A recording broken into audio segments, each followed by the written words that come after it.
noite a todas e todos, sejam muito bem-vindos. Esta é a nossa aula de Fundamentos de Geologia, onde discutiremos o tema estratigrafia e sua aplicação no contexto da formação de sítios arqueológicos.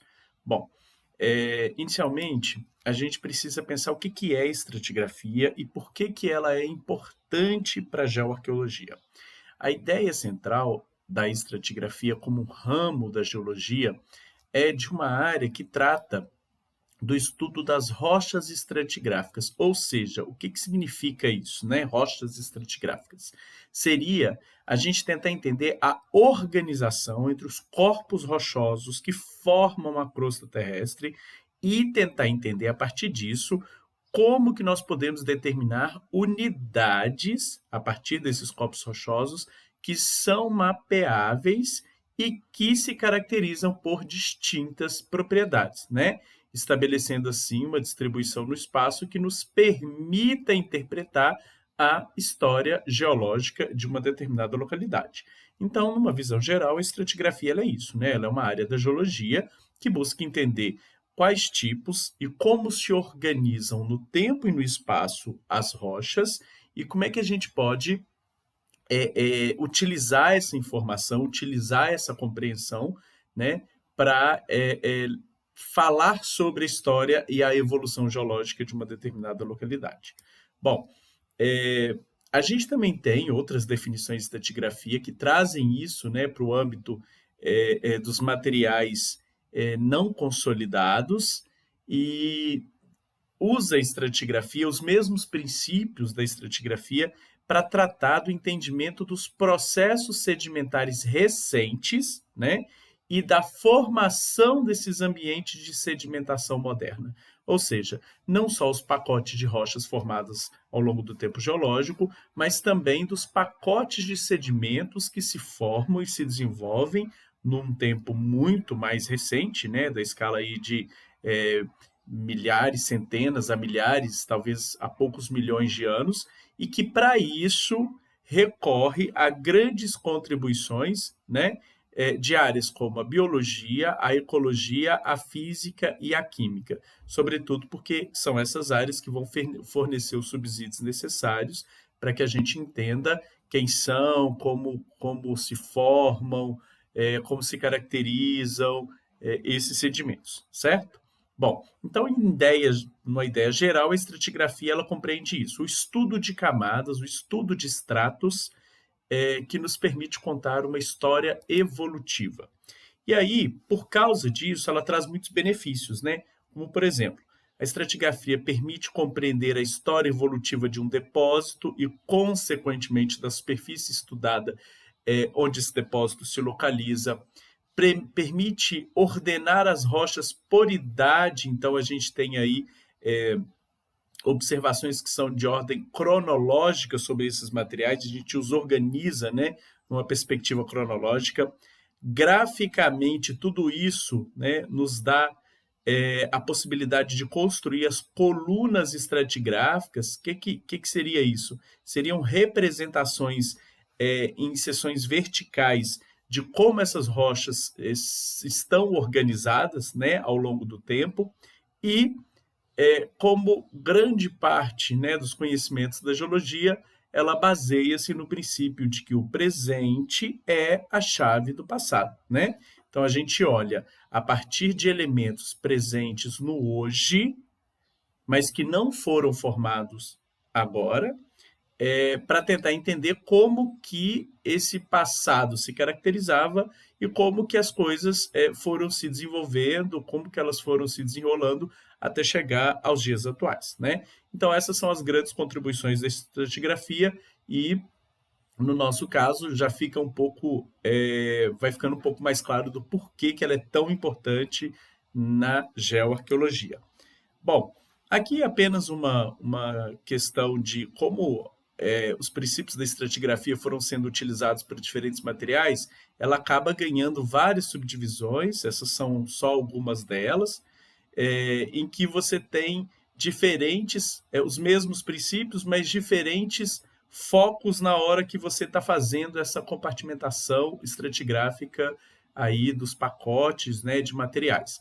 Então, eu tenho litoestratigrafia, onde eu estou tendo como foco, né, a perspectiva de organizar os pacotes rochosos, bioestratigrafia, como está aqui, onde eu estou tentando estudar as sucessões fossilíferas, né, de fósseis nas rochas para entender a correlação espacial delas, cronoestratigrafia, estuda a idade relativa das camadas, aloestratigrafia, estratos que podem ser definidos e identificados das descontinuidades que limitam os mesmos e que podem ser mapeados, estratigrafia de sequência, magnetoestratigrafia e várias outras, né? Então, isso é só uma demonstração de que a gente tem aí divisões, né? A gente fala também alguma baseado na utilização de princípios semelhantes, não os mesmos, mas semelhantes em pedoestratigrafia, aí para tentar entender a organização das camadas que formam solos, né? A gente vai falar um pouco disso, mas em linhas gerais é só para dar uma visão de que a própria estratigrafia ela já passa por subdivisões. Beleza. Quem que é, né, o grande percussor, aquele que vai estabelecer alguns dos princípios que vão ser utilizados até hoje, né? Isso 1600 e pouco, né? Ele está trabalhando com isso no século XVII. Essa pessoa é o Nicolau Steno. Na verdade, o Nicolau Steno era um estudioso, um cientista. Ele tem contribuições muito relevantes na área da anatomia, na área da ecologia, em diversas outras áreas, não só na estratigrafia, mas basicamente seria ele a primeira grande referência para os estudos, para o estabelecimento dos estudos estratigráficos da organização e das camadas de materiais geológicos, rochas e sedimentos, né? E aí eu estou trazendo essas duas fotografias porque o Nicolau Steno, essa é uma fotografia, uma pintura dele de uma época em que ele estava bastante envolvido com a ciência, e essa uma outra pintura de quando ele larga, né, grande parte dos estudos científicos e entra para a igreja e vira padre, né? Então, num determinado momento, ele chega, se eu não me engano, a ser bispo. Então, são dois momentos diferentes, refletem muito o contexto daquela época, né? Isso no 1600. Ele deixa a ciência, deixa o discurso, já tinha feito muitos estudos sobre anatomia, sobre rocha, sobre a evolução do planeta, e se torna padre e abandona e vai seguir outros caminhos aí, acaba, inclusive, não reforçando o que tinha dito antes, mas isso é só para vocês conhecerem aí um pouco da trajetória desse grande cientista aí que foi o Nicolau Steno. Bom, vamos ao que interessa, né? Essa aula, basicamente, além de apresentar rapidamente a estratigrafia, o grande objetivo dela é mostrar os princípios da estratigrafia e, dentro desses princípios, como é que isso pode ser aplicado ao estudo dos pacotes que formam os sítios. Então, a gente vai falar de formação de sítio, mas também de como trazer a estratigrafia e o conhecimento produzido, né, sobre o estudo desses pacotes sedimentares e a organização dessas camadas para o estudo dos sítios arqueológicos. Então, vamos lá. A ideia central é que a gente faça primeiro uma apresentação dos princípios da estratigrafia. Esses são princípios que embasam a análise e que podem ser utilizados, obviamente que com ressalvas e as limitações típicas da formação, né, de sítios, para o entendimento da organização das camadas. Então, nós vamos apresentar esses princípios e depois vamos falar um pouco da aplicação deles aqui na geoarqueologia. O primeiro princípio estratigráfico, né, olha, Nicolau Steno, 1669, é o princípio que nós chamamos de superposição. O que ele quer dizer? Que numa sequência de rochas sedimentares, né, então a gente pode entender isso como pacotes sedimentares também, sedimentos não consolidados, os materiais mais velhos estão embaixo e os materiais mais jovens estão em cima. Então, numa sequência deposicional, que tem uma fotografia, né, de uma área caracterizada por rochas sedimentares, a gente vê essa horizontalidade da camada aqui. O que as camadas depositadas primeiro, né, ou seja, situadas em posições mais baixas, são mais velhas que as camadas depositadas em posições mais altas, situadas aqui, ó, em posição superior. Então, o que está por baixo é mais velho do que está por cima. Só isso parece uma coisa muito simples, mas ela já nos dá a possibilidade de fazer o que nós chamamos de datação relativa, né? Porque qualquer coisa que eu encontre inserido nesta camada de baixo, eu posso interpretar como ter chegado aqui, né, em linhas gerais, temos ressalvo, como vamos falar delas, como mais antigo que o que eu encontro numa camada superior, tá? Então, o primeiro princípio é esse, é o princípio da superposição de camadas. O segundo princípio é o da horizontalidade original, né? Então, aqui está aquela mesma foto, e se vocês observarem tanto nesse paredão aqui, ó, nessa exposição, quanto lá no fundo, as camadas estão na horizontal. Por quê? Existe uma tendência de que a deposição inicial do sedimento se dê desenhando uma geometria horizontal, né, para essas camadas. Então, a ideia central desse princípio é que quando corpos sedimentares são formados, depositados, eu posso até ter alguma ondulação, esses corpos podem não ser contínuos, eles podem estar na forma de lentes, né, que não ocupam todo aquele espaço. Vou mostrar alguns exemplos para vocês, mas a ideia central é que no processo de sedimentação inicial, geralmente essa sedimentação ela se dá em corpos aquosos ou ambientes confinados, né? Ela aconteça com o sedimento sendo depositado e formando camadas horizontais. Por que isso é importante? Porque qualquer coisa que se diferencie disso, né? Por exemplo, eu encontrar camadas inclinadas demais, dobradas, como é o caso desse daqui, me indica que aquele material passou por processos de perturbação, que nesse caso aqui foram deformações que podem estar associadas a eventos tectônicos, por exemplo, né? Então, quando eu não encontro as camadas na horizontal, eu encontro elas dobradas, eu encontro as camadas inclinadas, é porque algum processo fez com que essas camadas fossem inclinadas, né? Então, isso já é uma informação importante que a gente tem sobre a história evolutiva desse pacote sedimentar. Então, o primeiro princípio é o da superposição, o que está embaixo é mais antigo que o que está em cima, e o segundo princípio da horizontalidade original das camadas. O terceiro princípio é o princípio da continuidade lateral, né? Ou seja, significa que camadas sedimentares são contínuas e você pode fazer associação entre elas. Então, se você tem um pacote estratigráfico sendo estudado aqui, outro pacote aqui, né? E você percebe uma organização semelhante dos tipos de camada na vertical, né, nos dois, então você pode entender que essa interrupção entre eles, né, ela veio depois, e isso indica que essas camadas elas podem ter uma relação e elas estavam ligadas entre si, né? Então, essa camada aqui, por exemplo, que foi desenhada, muito provavelmente ela continuava aqui, né? E foi interrompida por algum processo, como, por exemplo, você pode ter tido a erosão de parte desse pacote.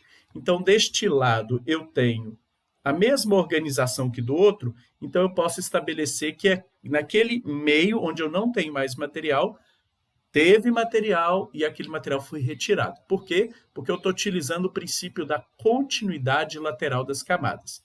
O que está de um lado e está do outro, muito provavelmente esteve junto.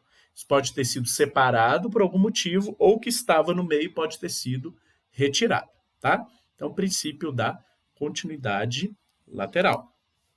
Bom, aqui a gente tem um outro princípio que é interessante, que é rochas ou materiais que cortam outros são mais jovens que aqueles, que é um princípio que também permite a datação relativa, né?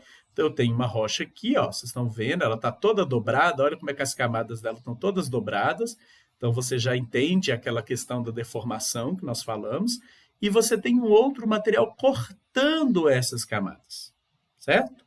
Então, esse material que corta, ele é necessariamente mais jovem que o material que ele está cortando. Então, nós dissemos que isso daqui é o encaixante e isso daqui é a intrusão. Neste caso aqui são rochas, né? Essa é uma rocha metamórfica e essa aqui é uma rocha ígnea intrusiva, né? Isso daqui é necessariamente mais jovem do que isso daqui, porque ele está cortando ele. Do lado de cá, nós temos uma foto de seixos, em que nós percebemos vários veios de quartzo, né? Então, agora a gente já conversou um pouco sobre veios de quartzo, que estão cortando em diferentes direções aqui, certo? Esse material dessa rocha encaixante acinzentada de granulometria fina aqui. Então, olha que interessante. Aqui tem várias relações que a gente pode fazer. Primeiro, quem é mais antigo? Essa rocha aqui. Quem veio depois? Os veios que a cortam, né? E depois isso ainda foi fragmentado, rolado e transformado em seixos, né? Então, a gente consegue fazer uma cronologia dos fatos baseado aí na presença dessas intrusões, tá? Um outro princípio é o princípio da discordância ou da ausência de sedimentação. Então, a gente tem uma coisa importante que é o hiato, que significa que houve um processo, ou houve uma interrupção na continuidade do processo de sedimentação, né? Então, por exemplo, onde está a cinza aqui, ó, isso aqui está uma coluna, né, estratigráfica aqui, uma carta, né, estratigráfica onde eu tenho idades, e aí, onde você tem, dentro dessa organização ao longo do tempo, onde você tem o cinza aqui, está marcando um hiato deposicional. Significa que dentro disso eu não tenho registro sedimentar, porque não aconteceu a deposição, ou ela foi perdida, né? Ela foi retirada. Então eu não tenho a continuidade certinha do processo deposicional, porque durante um tempo não depositou, aconteceram outros processos, né? Isso pode ser, inclusive, caracterizar a pedogênese, a gente vai falar disso, mas a principal informação é de que ali tem um hiato. A continuidade temporal do processo ela foi interrompida por alguma coisa. Isso é muito importante nas nossas interpretações estratigráficas dentro de sítios, né? Então, eu tenho essa descontinuidade, veja só, aqui é uma descontinuidade porque mudou a característica do processo de sedimentação, né? Então, 1, 2, 3, 4, ponto, muda, então eu tenho uma descontinuidade estratigráfica associada a isso, mas aqui, ó, 1, 2, 3, interrompe, vai para 8, 9 e 10. Por que está como 8, 9 e 10? Porque aqui tem um hiato deposicional, tá? Então, hiatos são importantes da gente entender. Processos, ausência ou perda. Falta de informação é tão importante quanto presença de informação, né?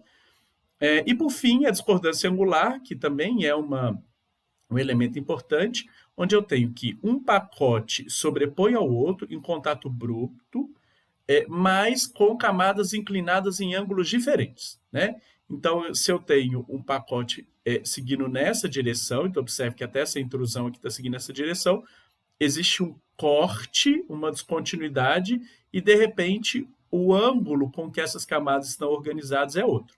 Aqui tem uma representação de como que isso pode acontecer, né? Então, eu tive a deposição das camadas com o princípio da horizontalidade, depois elas foram deformadas, e aí ficaram inclinadas, dobradas. Houve a erosão de parte desse pacote, então está aqui, e uma nova deposição na horizontal sobre ele. Então, nessa zona aqui eu tenho uma discordância angular. Por quê? Porque a camada vem com um ângulo, ela é interrompida, e aí eu tenho outra camada com outro ângulo diferente, tá? Então, isso que é a discordância angular. Bom, vamos juntar agora todos esses princípios para fazer a interpretação desta organização estratigráfica que a gente está vendo aqui, ó. Então, vamos juntar todas elas e fazer uma interpretação. Então, observe. Então, aqui tem a camada A, a camada B, a camada C, a camada D, E, F, G, H, I, J, K. Ok? Quais são as principais diferenças que a gente já observa? Então, primeiro, A, B, C, D e E não estão na horizontal. Elas estão inclinadas. Essas outras aqui estão na horizontal. Ok? A outra coisa é que aqui em D está escrito sil. Sil é uma soleira, é uma intrusão ígnea dentro desse pacote. Então, essa camada D que vocês estão vendo aqui, ó, não é sedimentar.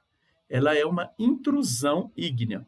Da mesma forma, essa camada F aqui, ó, a gente está vendo aqui, ela também é uma intrusão. Então, nós temos duas intrusões aqui, a camada D, como sil, e a camada F. Por que eu sei que F é uma intrusão? Observa que ela está cortando todas as camadas aqui, né? Não tem como eu sedimentar o material cortando algo que já está lá. Mas tem como eu entrar com um magma, com uma lava aqui dentro, nas fraturas, e preencher isso daqui e cortar todas as camadas, né? Então, vamos reconstituir a história evolutiva que esse desenho está me representando, né? Então, beleza. Quem depositou primeiro, considerando esse pacote? O que está embaixo ou o que está em cima? Pensando na superposição, é o que está embaixo. Então, a gente começa de A para cima, né? Quando eu penso em A, B, C, D e E, A, B, C e E são sedimentares. D não. Então, eu não posso ter tido A, B, C e E antes ou depois de D. D veio depois, né? Então, muito provavelmente, o que está inclinado aqui foi inclinado depois. Ele se deposita na horizontal, de acordo com aquele princípio, e foi perturbado, inclinado depois. Então, ó, A, B, C e E depositaram-se na horizontal e foram as primeiras camadas. E provavelmente, D, como uma intrusão concordante, veio depois disso, né? Então, olha só, A, B, C e depois veio D. Por que eu sei que D veio antes dessas camadas se inclinarem? Porque D também está inclinado como as outras, né? Então, ele acompanha, ele é concordante do ponto de vista da organização das camadas com as camadas sedimentares, ainda que não seja sedimentar. Então, vamos lá, retomando. Depositar A, depois B, depois C, depois E. E aí, vem a intrusão D e se encaixa aqui entre C e E. Ok? Depois, a gente tem uma nova intrusão, que é a F, que corta todas elas. Eu sei que F é mais novo que D, porque F está cortando D. Então, F é mais novo que todas essas camadas. Ele está cortando todas elas. Então, ele veio depois, que é o princípio, né, que a gente acabou de falar. Depois, todo mundo se inclina. Observe, todo mundo se inclina, inclusive as camadas que são intrusões, ok? Então, eu tive deposição de camadas sedimentares, uma intrusão de material aqui, concordante com as camadas, né? Então, por isso, uma soleira, uma estrutura concordante. Depois, a formação de uma estrutura discordante, de uma intrusão discordante, que a gente chama de dique, né? Aí vem, todo mundo se inclina, acontece o processo que todo mundo se inclina, e começa um processo, né, de sedimentação de outro pacote sobre isso, o que vai criar uma discordância angular. Então, observe, está todo mundo inclinado aqui, muito provavelmente começou a ter erosão, e depois da erosão veio o processo de sedimentação, e essas camadas começam a se depositar. Então, a discordância angular aqui, ó, foi gerada porque camadas depositadas no horizontal começaram a chegar no lugar onde camadas estavam inclinadas, né? E aí, na situação atual, observe o que está acontecendo. Tem a discordância angular aqui, eu já estou tendo a erosão, então a sedimentação não é mais o processo fundamental, eu já estou tendo a erosão da camada K, né? Se porventura, na camada K, que está ocorrendo a erosão, novas camadas se depositarem sobre ela, você vai poder produzir uma discordância erosiva. Então, não vai ser uma discordância angular se não tiver inclinação das camadas e diferença de ângulos entre elas. Mas pode ser uma discordância erosiva, porque eu já estou tendo aqui, ó, uma erosão dessa camada K. Vocês veem que está passando aqui, né? Isso parece ser um rio, e ele já está retirando essa camada K que está aqui, né? Então, olha que história interessante que pode ser contada observando apenas a organização das camadas, né? Se a gente ainda tiver os tipos de camadas, as informações de que tipos de materiais que as constituem, essas informações vão ampliando ainda mais nosso entendimento da história evolutiva desse pacote estratigráfico, né? Então, em linhas gerais, esses são os princípios estratigráficos que são importantes de utilizarmos, e o que nos resta agora é tentar pensar como que nós podemos aplicá-los no estudo da formação de sítios. Antes, seria legal a gente conversar um pouco sobre que tipos de sítios temos e por que é importante entender como que, durante a formação desses sítios, essa estratigrafia surge como uma área que traz relevantes contribuições teóricas, mas também práticas, né? Então, vamos conversar um pouco sobre a aplicação dos conhecimentos estratigráficos na formação de sítios.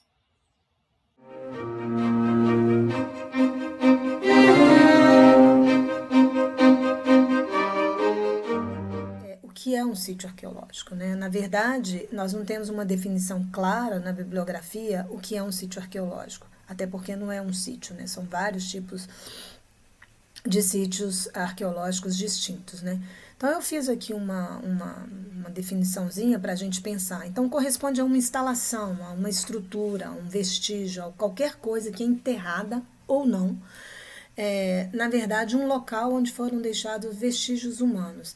Um sítio arqueológico é o lugar que as pessoas passaram, frequentaram, muito tempo, pouco tempo, uma estrada, um lugar de parada, um local onde elas deixaram algum resto da cultura material ou imaterial delas e que a gente possa, nós arqueólogos, identificar, né?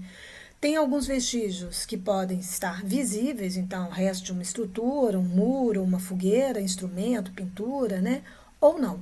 E aí são as análises químicas, então, daí a necessidade de sempre fazer uma coleta da sua estratigrafia, que uma análise química vai detectar elementos que mostram que os grupos humanos passaram por ali, né?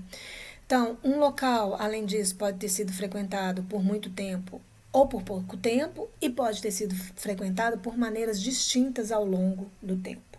Então, para nós, arqueólogas e arqueólogos, é muito mais fácil detectar um lugar que foi frequentado muito tempo ou sistematicamente, várias vezes ao longo do tempo. E muito mais difícil uma zona de caça, onde eles vão lá só de vez em quando, né? Além disso, é bom pensar sempre que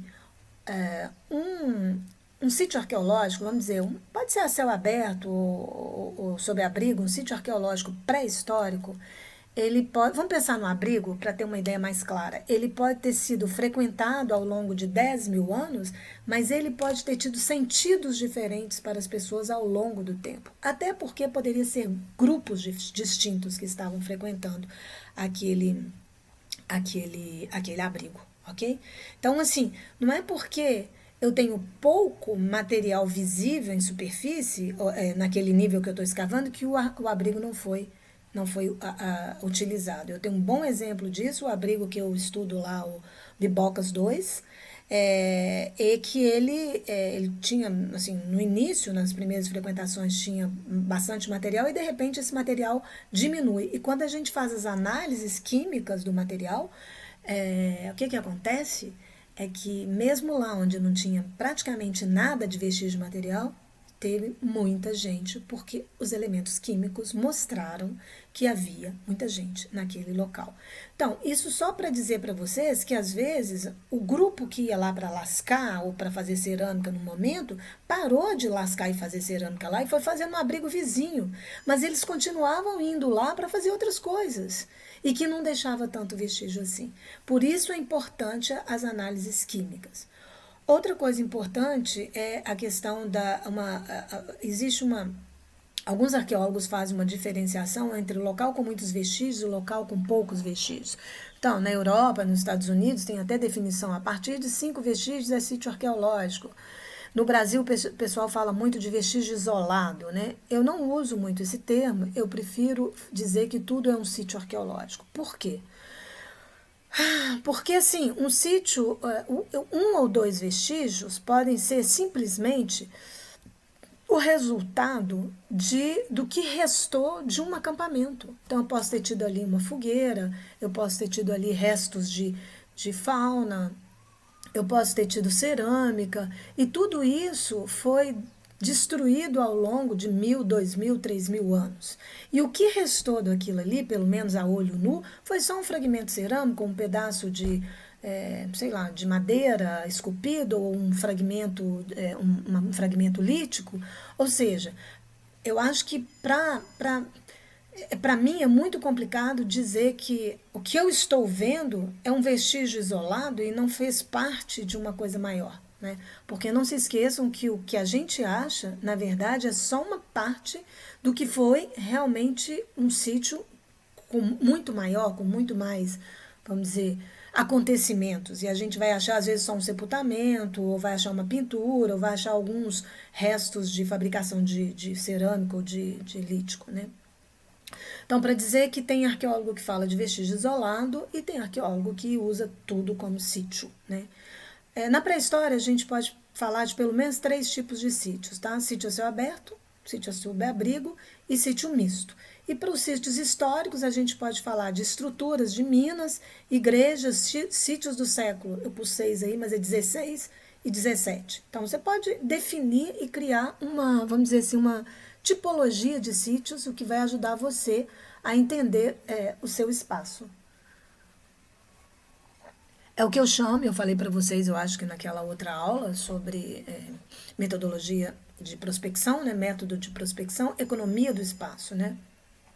Então, a partir de 2 tipos de sítio, então sítio sob abrigo e sítio a céu aberto, na pré-história, eu posso fazer uma variedade de tipologia, ou seja, de sítio, como que os sítios foram frequentados de maneira distinta, né?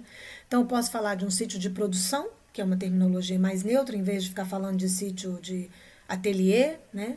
Então, o que seria um sítio de produção? Um sítio de produção é um local onde as pessoas tiveram como objetivo principal ir lá produzir alguma coisa. Vamos pensar em cerâmico ou em lítico. Então, eles foram lá para produzir contas líticas.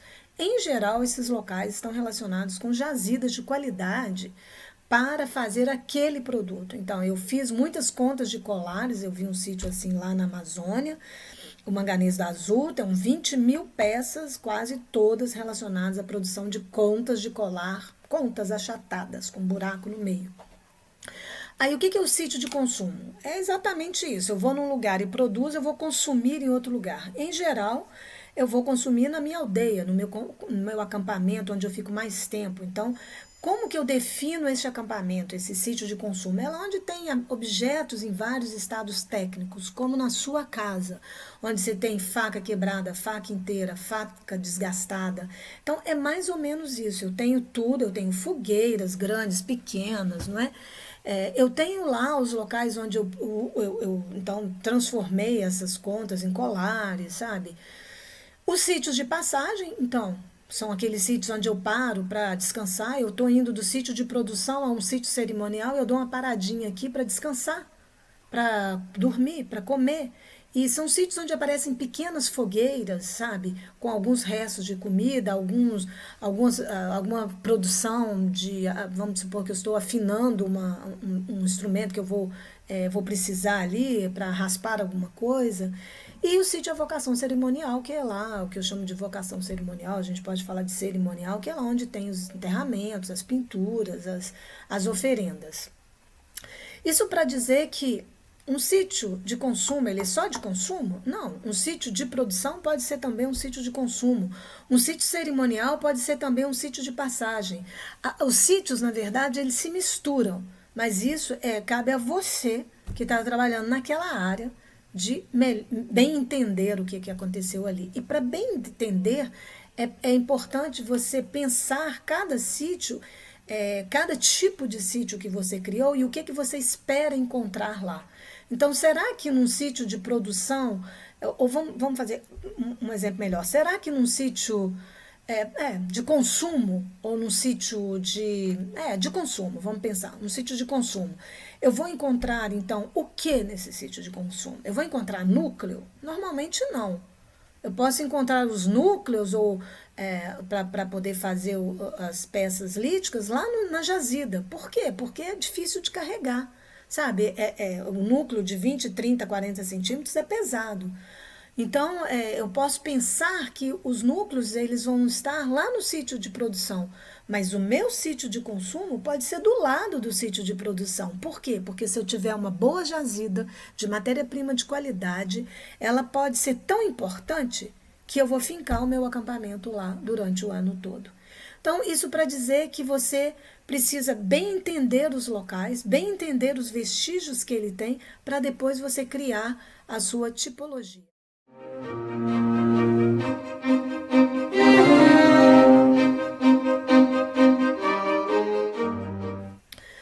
Então, agora que a gente já falou um pouco sobre o que são sítios arqueológicos, né? Então, para complicar aí, né, todos esses tipos de sítios que a gente tem, eu ainda nem falei que para a questão histórica é a mesma coisa, então eu posso colocar numa carta todos os sítios que eu tinha do século XVI naquela área. O professor Luiz de Abraham fez isso lá na Bahia, numa área lá de engenhos, e ficou muito claro quais eram os tipos de terra, de paisagem que eles queriam instalar os engenhos. E o que isso é legal? Porque eu tenho lá um sítio aqui, um sítio aqui, um sítio ali, eu já entendi que eles estão buscando um tipo de paisagem. Então, se eu não encontro, se eu coloco tudo no mapa e vejo que tem um buraco em determinado lugar e ele é muito parecido com os outros, eu posso ir lá dar uma olhada, se não tem um sítio lá. E, de qualquer maneira, gente, organizar o espaço pré-histórico é sempre legal para a gente. É sempre uma visão melhorada do passado. Tá, então agora vamos falar um pouquinho de como se formam esses sítios arqueológicos, né? Então, alguns elementos são responsáveis aí pela formação dos estratos de um sítio arqueológico, né? Os sítios arqueológicos, a gente verá na próxima aula, formado por estratos, por camadas, daí a gente fala de estratigrafia. Então, o sedimento que forma aquilo é trazido pelo vento, pela água, pela erosão que vai descer com sedimento, com terra. Os animais vão fazer buraco, vão trazer comida, vão comer lá dentro. E as pessoas, né? Nós vamos trazer coisas, nós vamos trazer madeira, nós vamos fazer cinza, nós vamos fazer carvão, nós vamos fazer buraco, nós vamos trazer comida, nós vamos fazer estruturas, né? E que tudo isso, né, toda essa camada está relacionada também com o clima. Se eu tenho um clima mais úmido, com mais árvores, o vento vai trazer mais folhas, né? Se eu tenho um clima mais seco, vai ser diferente. Então, se eu tenho um clima mais seco e depois vou ter um clima mais úmido, aquilo pode desmantelar, a umidade pode desmantelar aquele relevo seco e descer com aquilo tudo para dentro do meu abrigo, para o meu sítio a céu aberto, se ele estiver num fundo de vale, não é?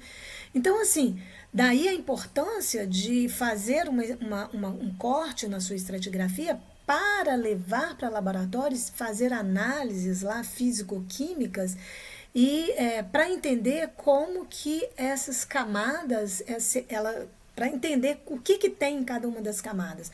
Porque muitas vezes eu não tenho, em uma camada, eu tenho pouco vestígio material. Isso me aconteceu já algumas vezes, e quando eu vou fazer a análise no laboratório, eu vejo que, na verdade, aquela camada que tem pouco material foi tão ocupada quanto a camada inferior ou superior com muito material. Então, alguns elementos químicos são marcadores da nossa presença no local. E por que isso pode acontecer? Porque o grupo que usava aquele local foi embora, abandonou, não voltou mais. O outro grupo que veio depois usava de uma outra maneira, porque os meus avós, eles frequentavam lá para lascar pedra. Agora, os meus filhos não vão mais lá lascar pedra, até porque nem conhecem mais aquela jazida de matéria-prima. Então, assim, ao longo do tempo, vamos pensar num abrigo que fica bem claro, um abrigo pode ter sido usado com funções diferentes. E isso pode deixar vestígios diferentes. E não se esqueçam, não é porque não tem muito vestígio material que o local não foi frequentado, tá? Então, essas camadas, elas vão ser depositadas, claro, seguindo o relevo. Então, por isso que quando a gente vai escavar, é muito ruim escavar reto. Você tem que ir escavando a níveis naturais, seguindo o relevo. Então, um abrigo, às vezes, ele tem uma caída para uma determinada direção e você tem que seguir aquela camada, aquela caída, quando você está escavando. Então, essas camadas, elas têm uma relação direta com o clima, né? Então, clima mais úmido, clima mais seco, coloração, granulometria. E a questão da coloração tem o o código de Munsell, que ele ajuda a gente, então, a fazer dar nome a partir dessa coloração àquele sedimento. Então, eu convido vocês a dar uma olhadinha na internet sobre o que é esse código de Munsell que a gente tem e como que ele funciona. A gente pega um pouquinho de material e compara, né, com aquele sedimento que está ali, e as cores vão ter nomes diferentes, sabe? É muito bacana, porque aí quando você fala, em vez de falar, a minha cor era amarelo esverdeado, não, você põe lá, põe o código do lado, você vê que a sua cor era aquela, você põe, é internacional, você põe o número dele. Então, um sítio vai se formar, o que pode ser um processo longo ou curto, depende, ele pode ser super lento, né? Ou então ele pode ser muito rápido se tiver uma descida de água, um evento que vai catastrófico, que vai ou retirar toda uma parte do sítio, os 3 primeiros 1000 anos, por exemplo, ou cobrir o sítio totalmente, né? Em seguida, ele vai se enterrar, então, desculpa, é isso, né? O sítio se forma devagar, com as pessoas chegando, saindo, e depois ele pode ser enterrado muito rapidamente, ou também devagar também, né? Então, ele vai se formando pouco a pouco, com tudo isso que eu falei, o vento, o depósito, vão criando camadas de 2 centímetros, 3 centímetros, 10 centímetros. Depois ele vai ser enterrado, né? As pessoas vão embora, ele vai ser enterrado.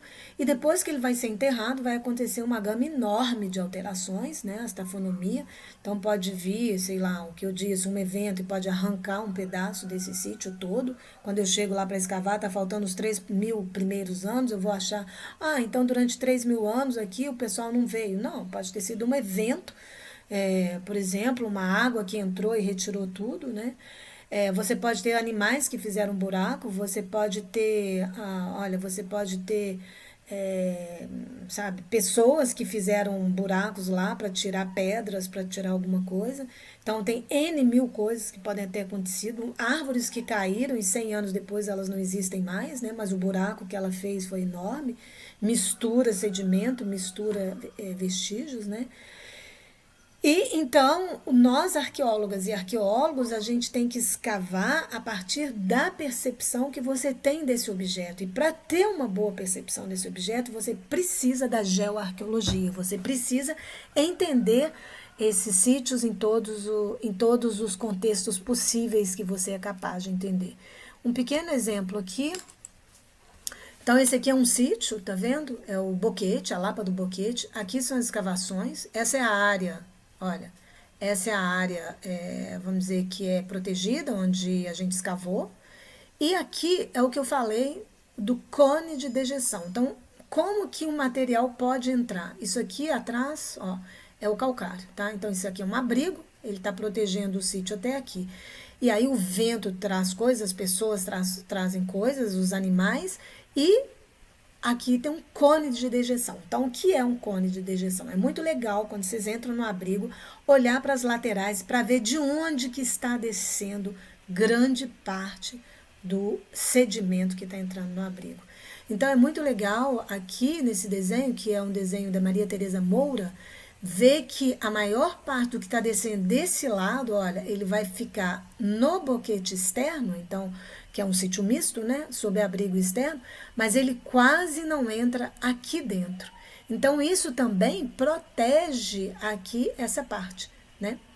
Porque uma descida muito grande de terra ou de água pode levar toda a parte baixa. Vamos continuar, né? Então, o nosso objetivo, enquanto arqueóloga e arqueólogo, é reconstituir o objeto nosso no sentido inverso. E não se esqueçam, a gente escava e destrói, né? Então, a sedimentação natural dos abrigos, a sedimentação natural nos abrigos é o mais comum, né? E aí é muito importante entender como que chega essa sedimentação. Então, eu mostrei ali o cone de dejeção, mas outro elemento muito interessante é o vento. O vento, se a gente pensar no morro e numa parte baixa, o vento vai tirar coisas daqui e vai colocar aqui, tá certo? Então, ele vai encher aqui de sedimento e quando o sítio for abandonado, inclusive, ele vai recobrir o sítio. Mas não se esqueçam que se a gente tiver um sítio aqui em cima, o vento vai retirar o sítio e expor esse sítio. Então, a gente pode pensar, um bom exemplo disso é um sítio de duna. Então, eu tenho um sítio de duna que é recoberto por uma fina camada de vegetação. Quando essa vegetação é retirada, o vento vai retirar a camada de areia e vai criar uma mistura de todos os níveis, que a gente chama de palimpsesto. Então, o palimpsesto é essa mistura de níveis e que vai acontecer quando um sítio está exposto e o vento pode, então, retirar o sedimento pouco a pouco e depois fazer isso tudo se misturar, né? Os alúvios também, que podem ser trazidos, se eles forem trazidos, são sedimentos finos que o rio vai depositar, se eles forem deixados lá tranquilamente, depois o rio se retirar tranquilamente, tá ótimo, ele não vai misturar e tirar tudo do lugar. O problema é quando tem cheias muito violentas e que eles retiram, que essa cheia retira os objetos do lugar e depois quando o rio se esvazia, às vezes também de maneira muito rápida, ele leva com ele os objetos. Os colúvios, então, tem que pensar nos sítios que estão na baixa vertente. Então, se tiver uma descida de terreno, pode tanto, vamos dizer, enterrar um sítio, como se ele é frequentado, por exemplo, ele pode trazer sedimento, né, para essa baixa vertente. Os brejos e as turfeiras, então, uma cobertura de elementos biológicos num ambiente úmido pode ser muito favorável, pois vai facilitar a boa conservação desses objetos, né? A gente vai ver um pouquinho mais para frente. Desabamento de abrigo pode ser uma coisa positiva ou negativa, né? Então, pode destruir um monte, desabou uma gruta, um abrigo pode destruir muito objeto, mas em outros casos, como foi o caso da Gruta Chauvet, lá na França, aquela gruta de mais de 40 mil anos, com aquelas pinturas maravilhosas, foi bem bacana porque ela ficou protegida, né, durante muito, muito tempo. Então, ela foi encontrada agora nos anos 1995, 96, eu acho, né, 94, por aí, e aí ela ficou muito bem conservada, né. Então, outras pode ser oscilação do nível do mar, né, cinzas vulcânicas. Então, tem N elementos que podem, vamos dizer, que são mecanismos que podem tanto destruir um sítio como fazer parte aí da formação desse sítio. Mas o que eu sempre digo é isso aí, o que está escrito, que para mim os sítios arqueológicos são pequenos milagres ou grandes milagres, né, que são protegidos pelo azar ou pela sorte, pelas armadilhas ocasionais, como dolinas, né, que é aquele buraco que se faz, que aí as coisas entram dentro, dos abrigos sob rocha, dos alúvios, dos colúvios. Então os sítios ficam ali escondidos, às vezes protegidos durante milhares de anos, e eles são tão delicados que nós, arqueólogas e arqueólogos, nós precisamos, antes de tudo, respeitar esses lugares e protegê-los.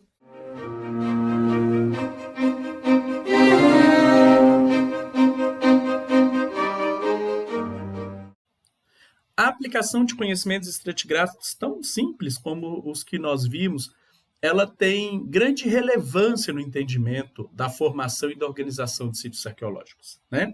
Então, eu vou utilizar alguns exemplos aqui, chamar atenção para alguns elementos que são importantes de serem considerados. A primeira coisa, né, é a gente já pensar que a própria organização do sítio, daquele pacote estratigráfico que caracteriza o sítio, com os diferentes níveis que marcam, né, e que apresentam vestígios da ocupação humana ao longo do tempo, ela já é por si só um desenho estratigráfico dessa relação entre processos naturais e antropogênicos que vai acontecendo ao longo do tempo. Então, o sítio ele é uma expressão, né, os pacotes estratigráficos que caracterizam esses sítios e que ocorrem alguns deles, é uma expressão dessa interação entre processos naturais e antropogênicos, né?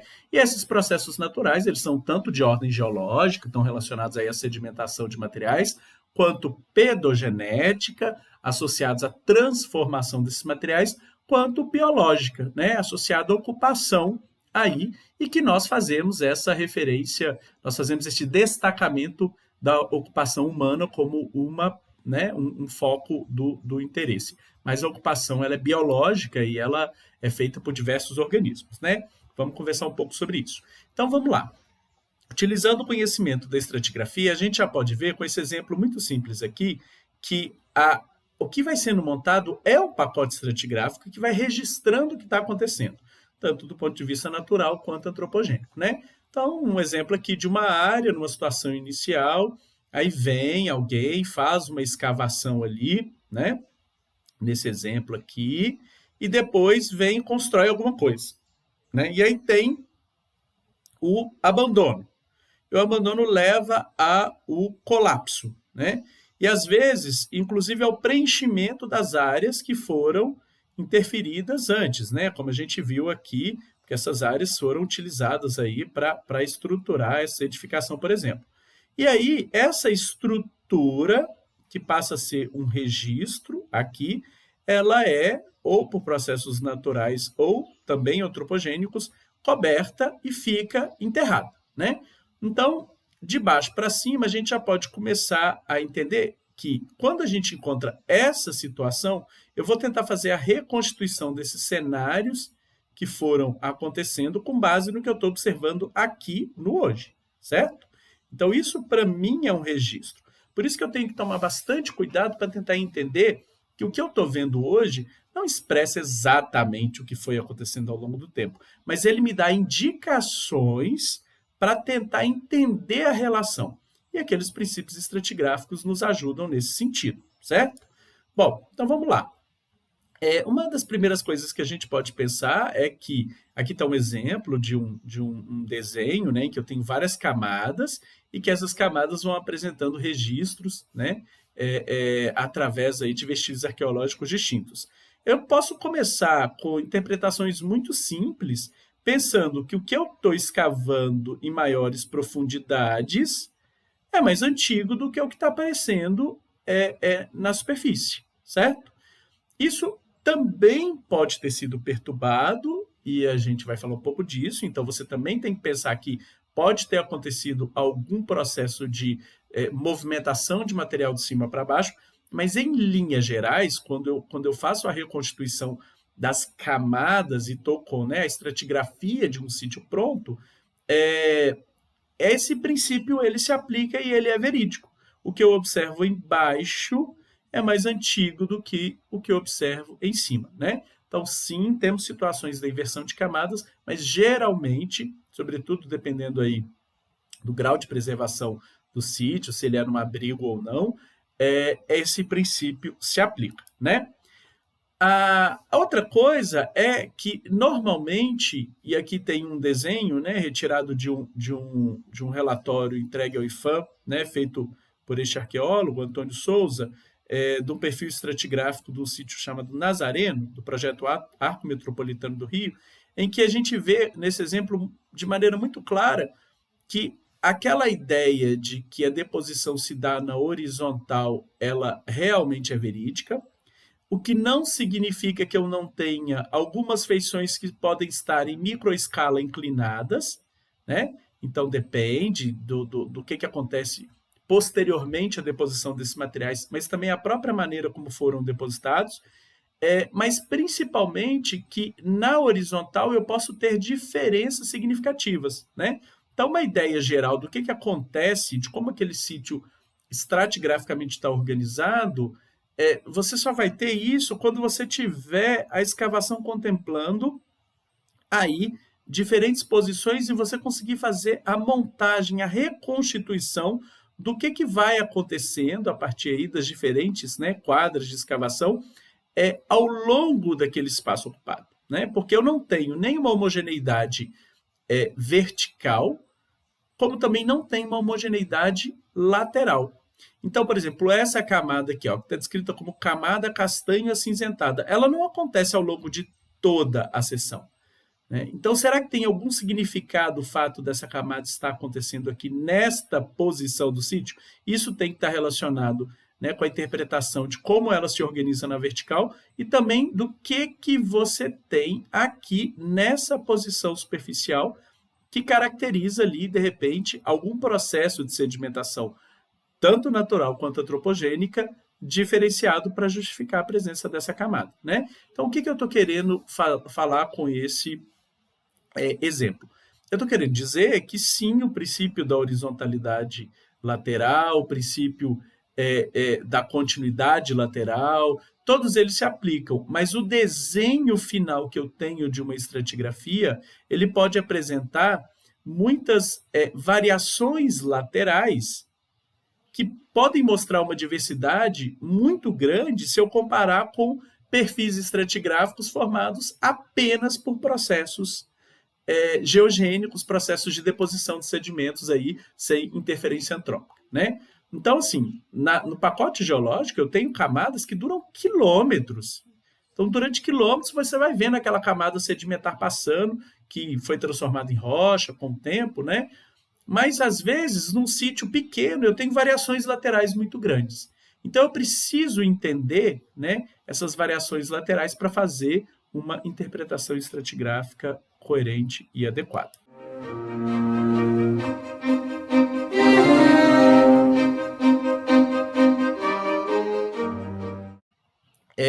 O professor Astolfo nos ajuda bastante, inclusive no material de referência que nós passamos para a leitura de vocês, nos apresentando aí esse esquema que apresenta assim, que traz a proposta de diferentes autores em relação aos processos de formação de sítios arqueológicos, né? Então aqui eu tenho as categorias de refúgio, de acordo com Schiffer, os modos de acumulação, os modos de transformação e as categorias de sedimentos arqueológicos, de acordo com o Butzer.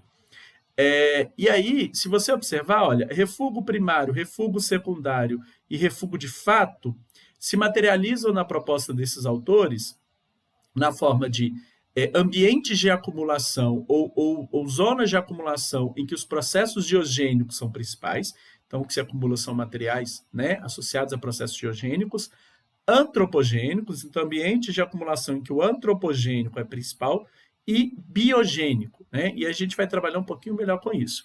E dentro disso, a necessidade de eu entender que isso não fica estacionado ao longo do tempo.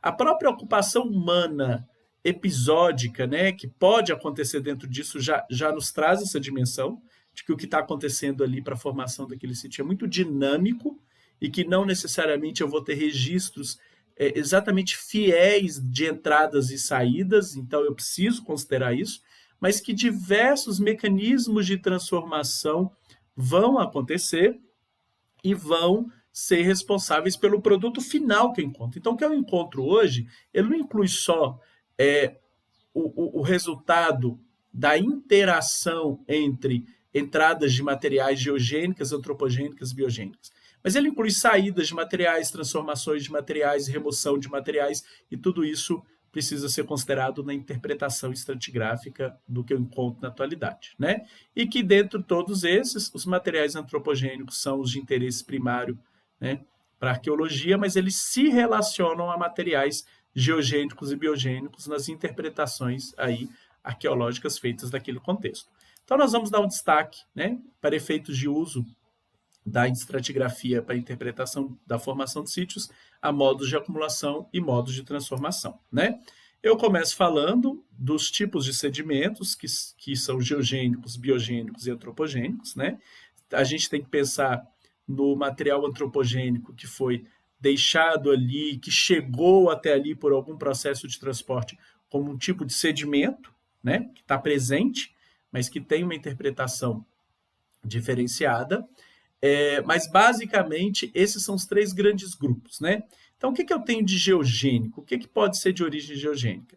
Eu posso ter a própria degradação da rocha do entorno, que vai fornecer fragmentos, clastos de tamanhos diversos que vão ser depositados ali.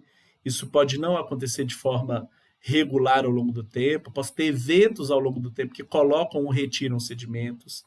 Eu posso ter entrada de material coluvionar. O que é material coluvionar? É material movimentado da encosta.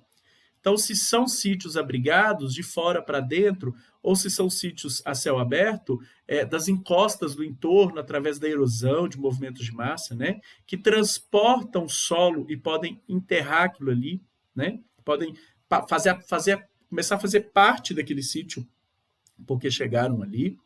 Eu posso ter entrada de sedimento por ação de vento, em processos eólicos, né, Aqui a entrada, pensando nos sítios, nos abrigos, mas o vento também pode estar atuante aí, dependendo da área, nos sítios, né, a céu aberto. Deposição em meio aquoso, marinha, aluvional ou lacustre, aqui no caso, quando o abrigo é sujeito a inundações periódicas, né?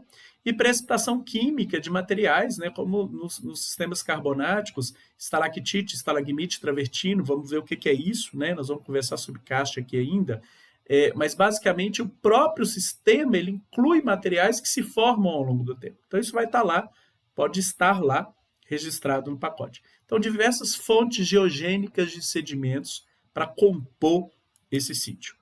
A outra são os biogênicos, né? Ossos e carapaças de animais que morrem naturalmente no abrigo, entra ali, morreu, fica registrado. Restos de alimentação deixado por animais que habitam os abrigos e guano de morcegos e pássaros e coprólitos, né? Fezes de diversos animais.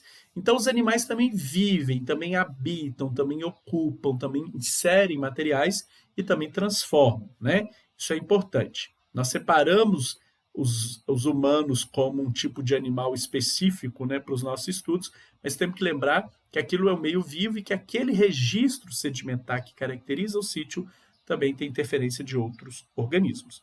E, por fim, os sedimentos antropogênicos, né? Material de origem vegetal para combustível, como madeira, galho, capim, ou seja, tudo que é colocado ali por essa ação humana, ou tudo que chega ali através de processos de transporte, né, daquela paisagem, mas que estava sendo utilizado e colocado naquele sistema, ainda que não naquele ponto que você está analisando, pela atividade humana, né? Então, eu posso ter feito a utilização de um determinado tipo de madeira numa distância, aquilo foi parar naquele ponto, o sítio ali se formou. Então, aquilo não era um lugar de ocupação, mas tem um registro de algo que foi trazido de outro lugar. Ou seja, tudo que é antropogênico que tem, né, essa relação com a atividade humana. Material lítico, cerâmico e vegetal culturalmente modificado, certo? Restos alimentares variados, como ossos e carapaças de animais e vegetais. Então, olha só, é difícil, né? Como é que separar o que é osso e carapaça colocado lá por este organismo que é humano e o que é osso e carapaça colocado lá ou que ficou lá por outros tipos de organismo, né? Então, geralmente, a gente não é só a presença, mas a forma como está organizado, como é que eles se relacionam com os outros materiais presentes, certo? Solo, rocha e sedimento que pode ser trazido de fora para dentro do abrigo, com o intuito de melhorar as condições de habitação. Sedimento ao solo aderido aos pés, a lenha trazida, ou tudo que venha, né, ser consumido aí, material vegetal consumido como alimento, né? Então, diversos tipos possíveis, né, de sedimentos antropogênicos podem constituir. E no final, o pacote estratigráfico do sítio ele vai ser essa mistura, né, do material geogênico, do material biogênico e do material antropogênico. E nos cabe aí, nesse trabalho estratigráfico, conseguir identificar as diferenças, né? E aí, pensar que isso se transforma bastante. Eu tenho bastante transformações desses materiais. E elas são, de acordo, né, com essa sistematização que o professor Astolfo nos apresenta, de 3 ordens. Então, elas são locacionais e referem-se, né, às mudanças, por exemplo, de posições dos artefatos devidos a fatores antrópicos. Um exemplo, pisoteamento, que pode deslocar algum vestígio. Biológico, como a bioturbação, a escavação de diversos organismos, que também pode deslocar coisas de cima para baixo ou de baixo para cima. Ou mecânicos, né? Como colapso, por exemplo, você pode ter uma área cárstica, ela colapsa e aquele material se movimenta, né? Então, além de entender o que tem, como está organizado, eu preciso entender que diversos tipos de transformações podem ter ocorrido e aquela organização não refletir necessariamente ou apenas as ocupações que foram acontecendo dentro daquele contexto, mas processos de transformação que aconteceram com aqueles materiais num contexto pós-deposicional, né? Então, eu vou mostrar aqui um vídeo rapidinho de uma bioturbação. Esse vídeo é uma bioturbação apenas por minhocas, né? Então, olha só.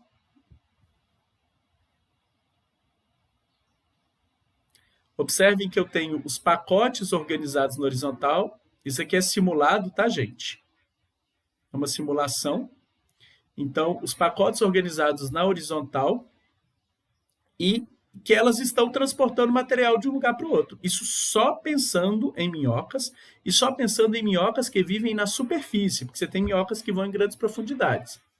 A gente vai conversar um pouco melhor sobre essas questões, né, da bioturbação aqui, mas eu tenho diversos organismos escavadores que podem movimentar material e que eu preciso tomar cuidado com isso, porque o que eu estou observando em determinada posição pode não ter sido depositado originalmente naquela posição. Então, essa reconstituição estratigráfica ela tem que considerar a bioturbação como uma possibilidade. Olha que interessante.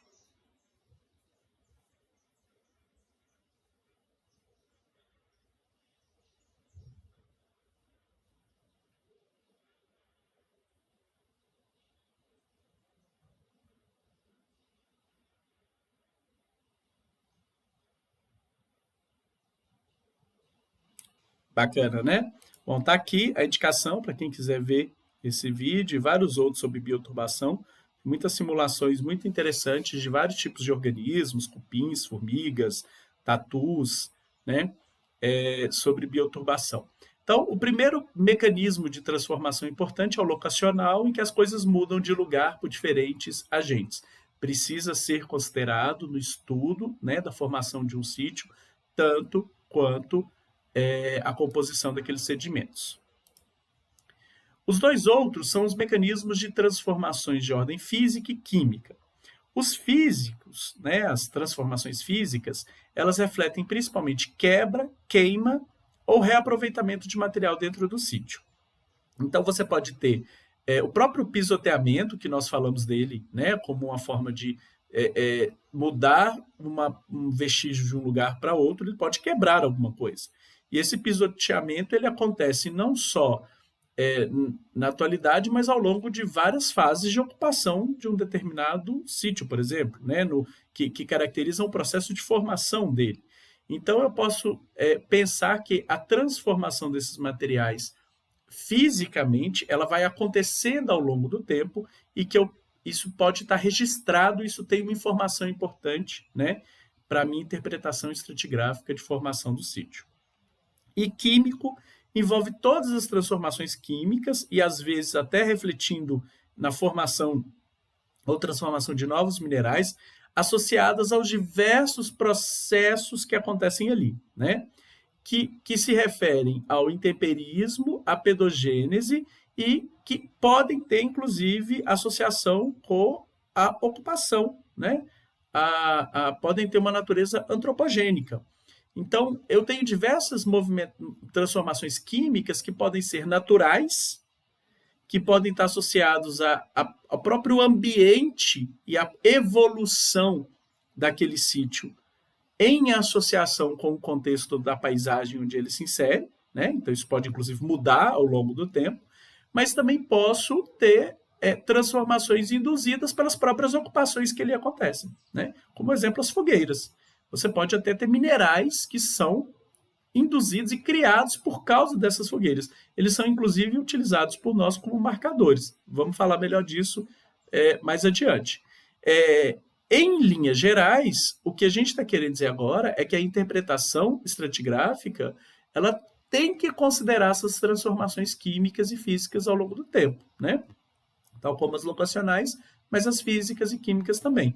E aí, eu acho que é uma boa oportunidade para a gente discutir, né, a diferença do que é uma camada estratigráfica de um horizonte pedogenético. A gente vai falar disso melhor quando estiver falando de solos, mas já vamos começar a pensar que uma coisa são camadas que se depositam em diferentes períodos, né? E aí, no contexto do sítio, associado a processos, como nós falamos, né, de ordem geogênica, biogênica e antropogênica, certo? E outra coisa são horizontes que se formam, que também são camadas horizontais, né, por processos pedogenéticos de transformação dos materiais que ali estão. Então, a gente vai precisar deixar bastante claro que existe uma diferença entre a camada que é depositada, ou seja, o processo é a sedimentação, seja qual for a origem dela, daquele que é formado por uma evolução in situ a partir da atuação de alguns fatores e processos. Nós vamos esclarecer melhor isso para vocês quando a gente estiver falando sobre a importância do diálogo entre a pedologia e a arqueologia, né? Como é que a pedologia contribui aí dentro da geoarqueologia. Mas aqui já fica essa mensagem de que tem camada que está no horizontal, né? Essa está acompanhando, inclusive, a inclinação do terreno, é numa área exposta, que não está ali porque ela foi colocada ali para o processo de sedimentação. Mas ela está ali porque ela se formou ali por processos de transformação dentro daquele setor. Então, eu tenho uma coisa que são camadas formadas por material que chega de fora ou que é colocado ali. Outra coisa, eu tenho camadas que vêm da transformação dos materiais que já estão ali e que vão criando horizontalidades, vão se expressando na forma de horizontes. E eu encerro com essa última fotografia aqui, onde eu tenho um pacote, veja, muito parecido com esse daqui, olha só, de camadas sedimentadas, que me mostra uma camada que foi formada ali a partir da transformação dele. Então, olha que interessante. Isso daqui são camadas estratigráficas. Isso daqui também. Isso são horizontes pedogenéticos, né? Vamos conversar sobre a formação deles. Aqui também. Esse horizonte superficial aqui, que geralmente a gente chama de horizonte A, ele também está presente aqui, ó. Ele deriva de um processo de transformação, neste caso dessa figura, desse material que está aqui de baixo, né? E neste caso aqui, desses sedimentos horizontalizados que estão aqui embaixo. Mas observa que você não vê mais as camadinhas horizontais aqui, ó. Você não consegue mais ver essas camadas. E por que você não vê essas camadas? Porque os processos de pedogênese que atuaram aqui construíram uma outra organização. Então, por isso que a transformação ela é fundamental também nesse sentido. Então, horizontes formados pela pedogênese sob camadas sedimentares. Imagine que isso pode acontecer dentro de um sítio. Para encerrar, pode acontecer em diversos níveis, né? Eu tenho um sambaqui muito famoso, o sambaqui aqui de Coatipuru, no Pará, onde, olha só que interessante, dentro do pacote estratigráfico, dos diferentes intervalos, né, de deposição de material, eu tenho horizontes que mostram, então aqui, ó, muita concha, mas eu tenho horizontes aqui, aqui e aqui, que mostram etapas de transformação dos materiais depositados em fases anteriores. Ou seja, geralmente eles significam momentos de abandono, em que você parou de ter a deposição de material e a pedogênese começa a atuar. Nós vamos estudar o que é pedogênese, o que ela forma direitinho. O que eu quero mostrar para vocês é que dentro dessa organização estratigráfica aqui, não tem só camada de material que chega. Eu posso ter coisas que foram perdidas, e aí eu tenho hiatos, eu tenho que considerar isso, mas eu posso ter coisas que foram transformadas a partir dos materiais que foram depositados ali, né? Então, tudo isso precisa ser considerado na formação do sítio para essa interpretação estratigráfica dele. É isso.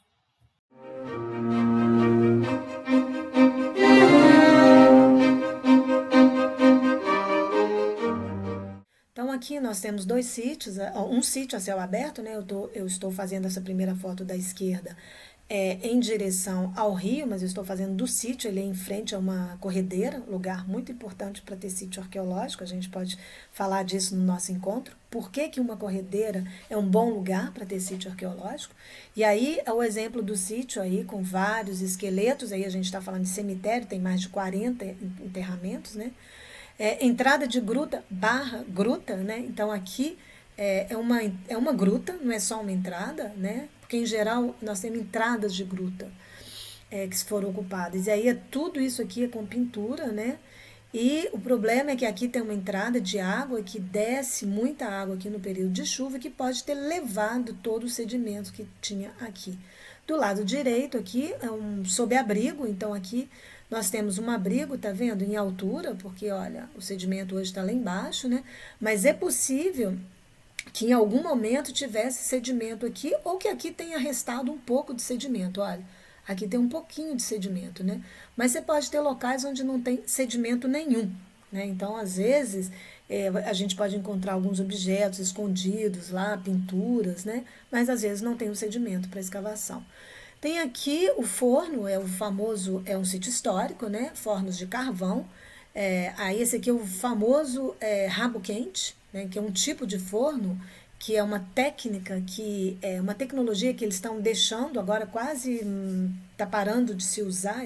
Então ele tem alguns buracos que tem que ser tampados num determinado momento, e aí eles chamam isso de rabo quente.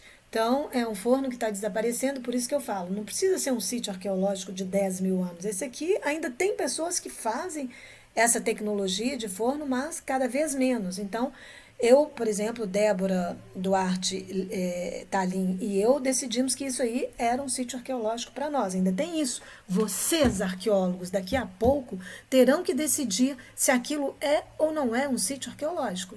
Então, nós decidimos, junto ao IPHAN, que isso aqui era um sítio arqueológico porque contava a história de muitas pessoas. Inclusive, tinha brinquedos aí, tinha casa das pessoas.